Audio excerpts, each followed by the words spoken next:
Boa tarde, meus irmãos. É um prazer muito grande poder compartilhar com vocês a palavra de Deus. A Bíblia diz que bem-aventurados aqueles que leem, bem-aventurados aqueles que ouvem e bem-aventurados aqueles que praticam a palavra de Deus. A palavra de Deus é para nós a nossa vida. Ela não é coisa vã. Ela é útil para a nossa formação espiritual, para a nossa maturidade espiritual. Ela é útil para nos capacitar para toda boa obra. E eu estou estudando um assunto, não sei se inspirado pelo pastor Hernandes, que ele está escrevendo o comentário dos Salmos, né? Mas eu já estou morando no livro dos Salmos há algum tempo. E uma das coisas que eu tenho aprendido, e eu vou compartilhar alguns hoje aqui para vocês, mas é o poder do louvor na vida do crente, o poder da adoração, o poder extraordinário do louvor na vida do crente, na vida da igreja.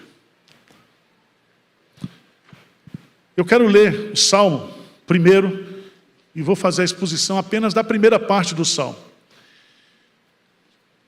Salmo, capítulo 1. Este Salmo,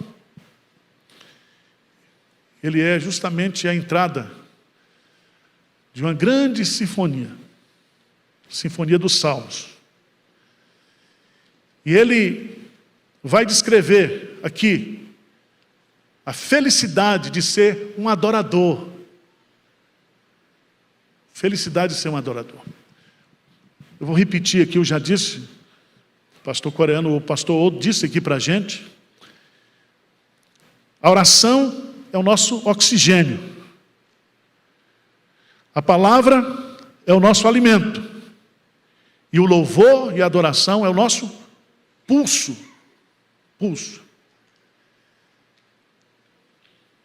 Por isso que Tiago disse, se alguém está triste, faça oração. Se alguém está alegre, o quê? Cante louvores. Salmo muito conhecido. Bem-aventurado o homem que não anda no conselho dos ímpios, não se detém no caminho dos pecadores, nem se assenta na roda dos escarnecedores.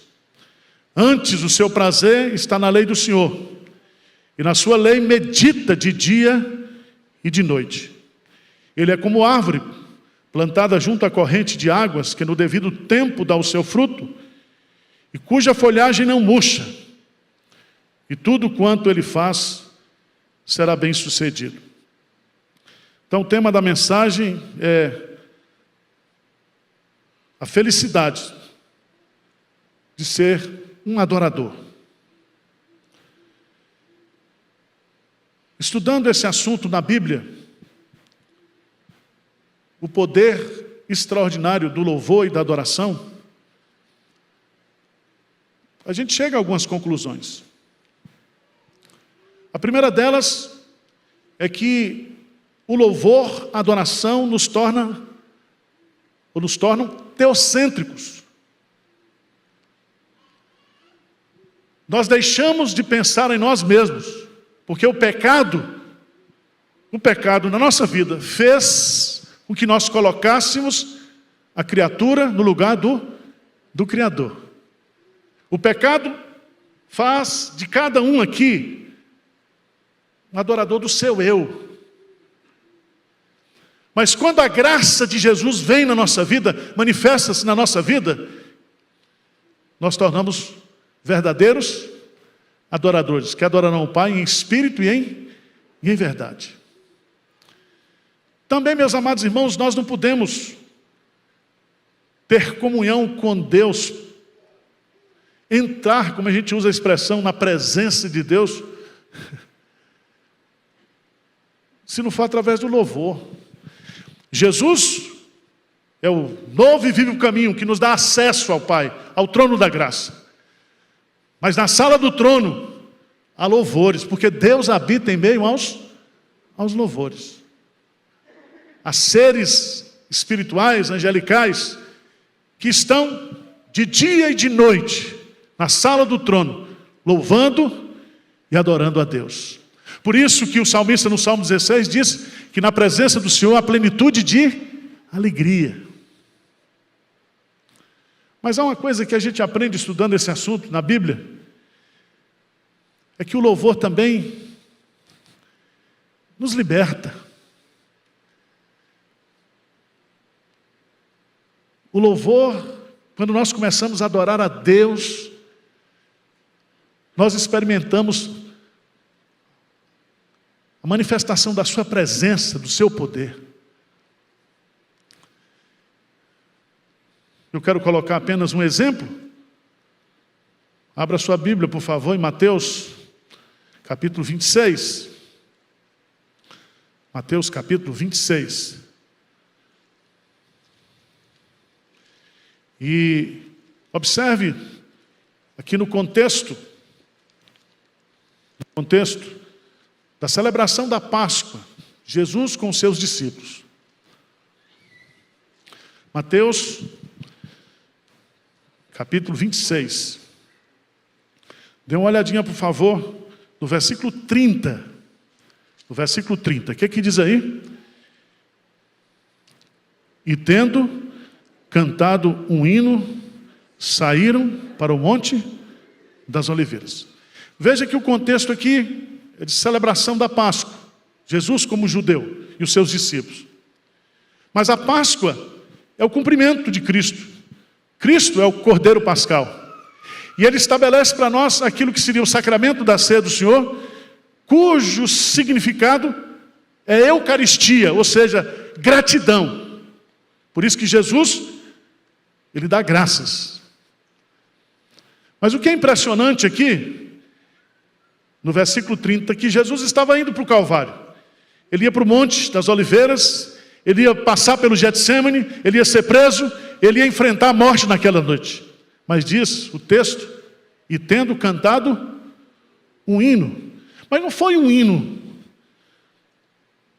Todos os comentaristas entendem, aqueles mais sérios, que o que Jesus cantou aqui foi o Salmo 115 até o Salmo 118. Eles entoaram, naquele momento, a música. Esse cordeiro então vai, enfrenta a morte, ressuscita, e quando ele chega no céu, na sala do trono,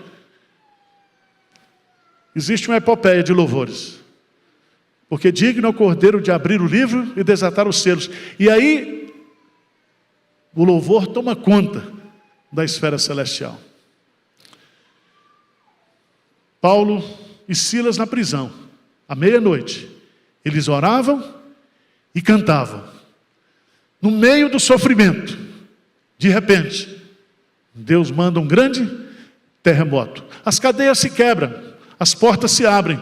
Quando eles estão o quê? Adorando a Deus. Eu quero chamar a sua preciosa atenção, porque são nos momentos difíceis, são nos momentos mais obscuros da vida, que Jó chama de meia-noite, é que Deus coloca canções no nosso coração. E eu quero destacar a importância, irmãos, que tem o louvor, a adoração na vida do crente. E o Salmo 1, ele é um salmo que abre o saltério. E ele vai fazer logo aqui o contraste entre aquele que adora a Deus e aquele que não adora a Deus. Aquele que adora a Deus é chamado de justo. Aqueles que não adoram a Deus são chamados de ímpios. Mas esse contraste, ele vai estar presente em cada salmo, mostrando a diferença entre aqueles que confiam no Senhor e aqueles que não confiam no Senhor. Daqueles que fazem parte da súcia dos malfeitores, do bando dos malfeitores, e daqueles que têm o privilégio de fazer parte da Assembleia dos Santos. E esse salmo começa com a expressão bem-aventurado. Bem-aventurado. Há dois sentidos aqui. Primeiro, bem-aventurado significa aquela pessoa que recebe sobre si as bênçãos de Deus. Bem-aventurado pode ser traduzido como o abençoado, aquele que é alvo das bênçãos, da manifestação poderosa da graça e da misericórdia de Deus. E quando essa pessoa recebe isso, isso vai trazer o quê? Felicidade. Felicidade. Quando você lê esse salmo, e esse salmo é um salmo sapiencial, um salmo de ensino, a gente pode cair no erro de entender esse salmo na perspectiva do legalismo. O crente é aquele que não faz,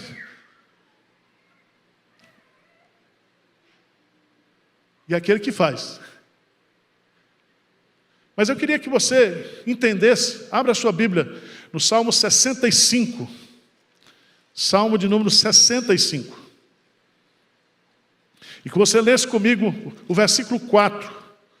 Salmo 65, versículo 4. O que é que diz aí? Hein?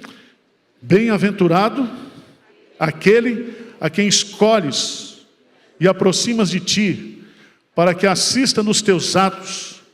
Ficaremos satisfeitos com a bondade de tua casa, o teu santo templo. Presta atenção que bem-aventurado aqui está relacionado a quem Deus escolhe. Então, eu não me faço adorador. Deus me faz. Isso está provado na teologia do Novo Testamento, quando você vai para Jesus, e Jesus diz, já chegou a hora em que os verdadeiros adorarão o Pai em espírito e em verdade. São estes que o Pai procura. E Paulo, em Romanos capítulo 12, ele diz, rogo, pois, irmãos, pelas misericórdias de Deus, que apresenteis os vossos corpos como sacrifício vivo, santo e agradável a Deus, que é o vosso culto racional. Então nós somos adoradores, nós somos santuários do Espírito Santo, nós somos agora o templo do Espírito Santo. Então a nossa vida tem que ser uma vida de adoração, de louvor, de gratidão.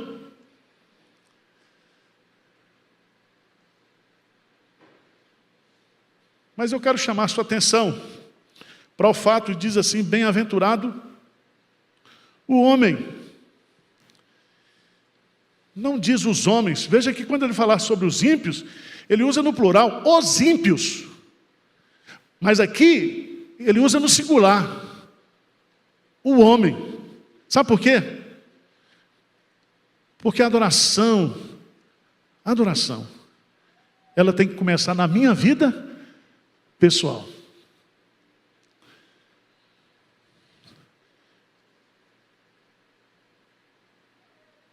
A santificação do crente, ela é individual. Cada um é responsável pelo seu relacionamento com Deus. Cada um é responsável pelo seu crescimento espiritual. E aqui é muito importante nós entendermos que o salmista está dizendo aqui que eu e você, nós somos felizes porque Deus nos escolheu, Deus nos salvou, Deus nos redimiu, Deus colocou dentro de nós o Espírito Santo para que nós sejamos pessoas felizes. E essa felicidade se expressa através de uma vida de adoração. Vocês estão me entendendo ou eu estou muito complicado hoje? Está dando para seguir? Eu queria chamar a sua atenção, porque eu vou usar aqui 3 pontos. Ou 3 palavras para caracterizar esse adorador feliz. Tá certo? O primeiro deles é sua separação. Quando você lê aqui, bem-aventurado o homem que não anda no conselho dos ímpios, não se detém no caminho dos pecadores, nem se assenta na roda dos escarnecedores. Essas 3 atitudes de não fazer, significa que nós não fazemos Porque nós somos separados. E a palavra santificação é separação.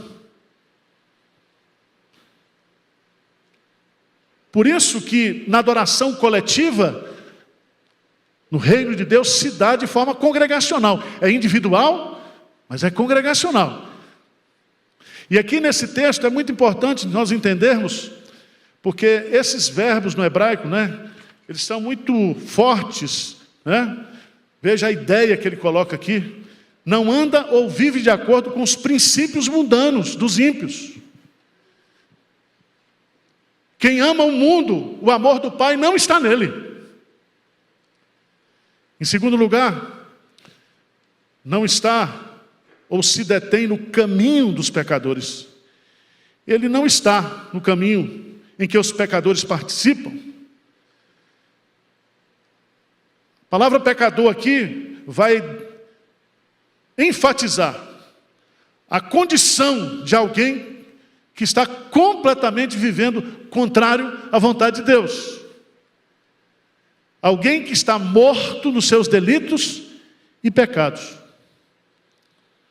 Terceiro lugar, ele vai dizer, não se assenta na roda dos escarnecedores. Veja que há um progresso.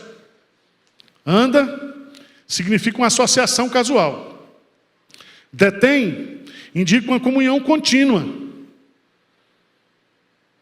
Mas aí, quando se assenta, a ideia aqui é de participar das deliberações, é estar à vontade com aqueles, é ter comunhão, ter prazer, ter satisfação na companhia dos ímpios, daqueles que profanam, daqueles que transgridem, daqueles que blasfemam contra o nome de Deus.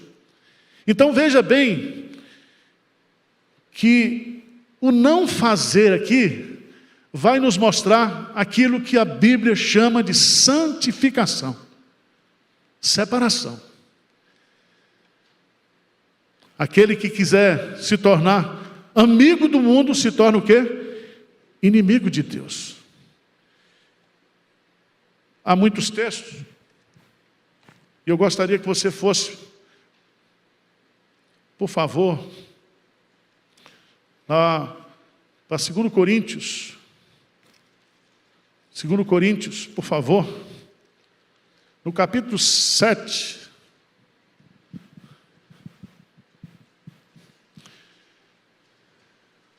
Se a gente começar no capítulo 6, diz assim, que harmonia, 6,15.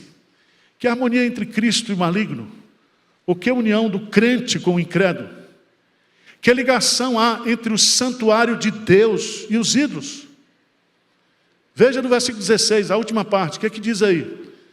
Porque nós somos santuário do Deus vivente, como Ele próprio disse, habitarei e andarei entre eles, serei o seu Deus, e eles serão o meu povo. Por isso, retirai-vos do meio deles e separai-vos, diz o Senhor, não toqueis em coisas impuras, e eu vos receberei, serei vosso Pai, e vós sereis para mim filhos e filhas, diz o Senhor, o Todo-Poderoso. E aí ele conclui dizendo, tendo, pois, ó amados, tais promessas, purifiquemo-nos de toda impureza, tanto da carne como do espírito, aperfeiçoando a nossa santidade no temor de Deus. Amém? Então entenda isso, ser um adorador é ser um santuário onde Deus habita. Segundo lugar, eu diria aqui no Salmo 1, a segunda ideia que está nesse Salmo, é que aquele que é feliz por ser um adorador, aquele que tem a bem-aventurança de ser um adorador, carrega também uma marca. E essa marca eu chamaria de, se ele é uma pessoa que se caracteriza pela sua separação, agora vai falar sobre a sua ocupação. O que ocupa a vida de um adorador? E veja no texto, que o versículo é taxativo. Diz assim, antes, o seu prazer está na lei do Senhor, e na sua lei medita de dia e de noite. Preste atenção, irmãos, porque às vezes a gente resume esse meditar aqui. Preste atenção, os puritanos diziam o seguinte, que quando você pega o alimento que é a palavra e põe na boca, aí começa o processo de nutrição. Mas o que vai dar a nutrição é o processo o quê? Digestivo. Então, quando você lê a Bíblia, você põe um alimento na boca. Mas quando você medita, meditar aqui é ruminar, é fazer com que a palavra de Deus, ela de fato, ela entre em nós, nas nossas entranhas e produza transformação, mudança. Como pode o jovem manter puro o seu caminho? Observando o quê? A palavra de Deus. Esse verbo meditar é muito importante, porque a meditação determina tudo da nossa vida. Quando eu medito na palavra, eu oro a palavra. Quando eu medito na palavra, eu canto a palavra. Quando eu medito na palavra, eu prego a palavra. Quando eu medito na palavra, eu observo a palavra. Eu vivo a palavra. Por isso que Moisés diz, a palavra é a nossa vida. É a nossa vida. Por favor, dê um pulinho lá em Colossenses. Por favor, Colossenses, capítulo 3, versículo 16. Eu queria que você entendesse por que Paulo vai dar esse conselho para nós, igreja, povo de Deus. Colossenses capítulo 3, versículo 16. O que é que diz aí? Habite ricamente em vós a palavra de Cristo. Instruí-vos e aconselhai-vos mutuamente em toda sabedoria, fazendo o quê? Louvando a Deus com salmos e hinos e cânticos espirituais, com gratidão em vosso. Então, quando a Bíblia habita ricamente em mim e em você, e habitar aqui significa habitar mesmo, ocupar, residir, morar de forma definitiva. Essa palavra, ela vai produzir ensino, vai produzir transformação, mas vai produzir também o quê? Louvor. Louvando a Deus com salmos, hinos e cânticos espirituais. Preste atenção que quanto menos cheio da palavra nós estivermos, quanto menos adoradores nós seremos. Então coloca isso no seu coração, entenda esse conceito. Veja, diz assim, antes o seu prazer está na lei do Senhor. A palavra no hebraico é a palavra Torá, e significa todos os ensinamentos de Deus. A gente poderia chamar de toda a lei espiritual, né? Todo o conselho de Deus, todos os desígnios de Deus. Então é toda a palavra, toda a escritura. A nossa confissão de fé diz que Deus fala conosco através das escrituras, através dos mandamentos, através das ameaças e através das promessas de Deus. Por isso que quando nós estamos cheios da palavra, essa palavra nos leva à oração, nos leva à adoração, nos leva ao serviço. É algo impressionante.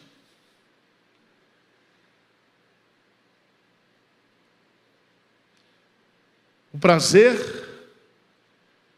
o conteúdo desse prazer está na lei do Senhor, mas diz assim, na sua lei medita de dia e de noite. Eu gosto dessa expressão. Ele está colocando aqui a ideia de 24 horas. Não sei se você já fez um estudo na Bíblia sobre essa expressão de dia e de noite. Faça um estudo sobre isso. Porque Jesus vai colocar para nós, lá em Lucas capítulo 18, no versículo 7. Lucas 18, versículo 7. Eu tenho que meditar na palavra de Deus de dia e de noite. Jesus diz assim, versículo 7, não fará Deus justiça aos seus escolhidos. Veja que a ideia, escolhido, nós somos escolhidos para sermos adoradores. E aqui ele diz assim, não fará Deus justiça aos seus escolhidos, que a Ele clamam dia e noite. Clamam o quê? Dia e noite. Lá medita de dia e de noite. Porque a gente gosta, às vezes, separa as coisas. Preste atenção. Quem medita na palavra de Deus de dia e de noite, quem clama a Deus de dia e de noite, vai adorar a Deus de dia e de noite, porque nós somos o santuário, o templo do Espírito Santo. O espaço da adoração na nova aliança sou eu e você, é o nosso corpo. Está filosófico demais ou está dando para entender?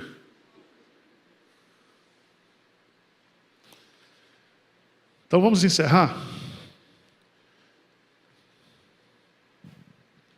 Primeiro, o crente ou o adorador, ele é feliz por sua separação, por sua ocupação, e em terceiro lugar, pela sua fertilização. Pode usar a palavra fertilização ou também a palavra frutificação. Frutificação. E aí vai se usar uma comparação que o justo que medita na palavra de Deus, o adorador verdadeiro, ele é como árvore plantada. Jesus diz assim, eu sou a videira verdadeira e meu pai é o agricultor. Todo ramo que permanece em mim, esse dará frutos. Veja aqui em João capítulo 15, Jesus vai ensinar 3 doutrinas fundamentais. Primeiro, a doutrina da união com Cristo. Nós estamos unidos a Ele. Segundo, nós devemos permanecer nele. Permanecer. E o fato de nós estarmos unidos, e o fato de nós permanecermos nele, se vós permanecerdes em mim, e as minhas palavras permanecerem em vós, pedireis o que quiserdes, vos será feito. Ele diz, nisto é glorificado meu Pai. Nisto é glorificado meu Pai, que deis o quê? Muitos frutos. Então, gente, a vitalidade, a fertilidade, a produtividade do crente está em ele ser um adorador. Um adorador. O texto é rico, ele é como uma árvore plantado, ele não é uma erva daninha, ele não brota do chão, ele é plantado do céu. Ele é plantado junto à corrente de águas, e essas correntes de águas aqui, o próprio Jesus Cristo disse, se alguém tem sede, vem a mim e beba. Ele diz, eu estou falando isso daqueles que receberão o Espírito Santo. E do seu interior fluirão o quê? Rios de água viva. Nós estamos plantados em Cristo, nós estamos plantados no Espírito Santo, nós estamos unidos a Deus. E quanto mais nós estivermos unidos a Ele, meditando, orando e adorando, mais férteis nós seremos. É o que ele vai dizer aqui, nesse salmo, claramente. Ele fala aqui, rapidamente, né? Da sua permanência. Ele é como uma árvore plantada, firmemente enraizada. Ele é plantado numa posição de correntes de água. Ele produz frutos. Todo crente existe para ser o quê? produtivo. Esse crente produtivo tem também a sua perpetuidade. A sua folha não murcha. O justo florescerá como a palmeira. Plantados na casa do Senhor, serão viçosos e verdejantes. E na velhice ainda darão frutos. Mas ele termina dizendo da sua prosperidade. Em tudo que ele faz, ele o quê? Prospera. Você quer entender o sentido de prosperar? Vá para o Salmo 112. Por favor. Salmo 112. Ele não prospera apenas do ponto de vista espiritual. Ele prospera em todas as áreas da sua vida. Sabe por quê? Porque o Salmo 112 começa dizendo assim: aleluia, bem-aventurado o homem que teme ao Senhor e se compraz nos seus mandamentos. Veja, o mesmo verbo de felicidade, bem-aventurado. Ele teme a Deus e ele se compraz nos seus mandamentos. Veja comigo o versículo 3, só para a gente fechar o argumento. O que diz? Na sua casa há prosperidade e riqueza, e a sua justiça permanece para sempre. Louvado seja Deus. Então eu queria desafiar você a ter uma vida de mais adoração. E para a gente ser adoradores, a palavra de Deus precisa habitar o quê? Ricamente em nós. Por isso que o conteúdo da adoração, a palavra de Deus. O salmista abre fazendo essa distinção. Essa distinção.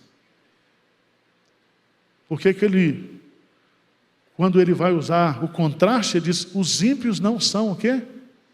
Assim. Não são assim. E ímpios aqui não são os presidiários, o pessoal do PCC, não. Ímpios é toda aquela pessoa que não é salva, que não é convertida, que não foi escolhida por Deus e regenerada em Cristo Jesus. Então, meu irmão, se você não cantar agora, você vai cantar no céu, para toda a eternidade.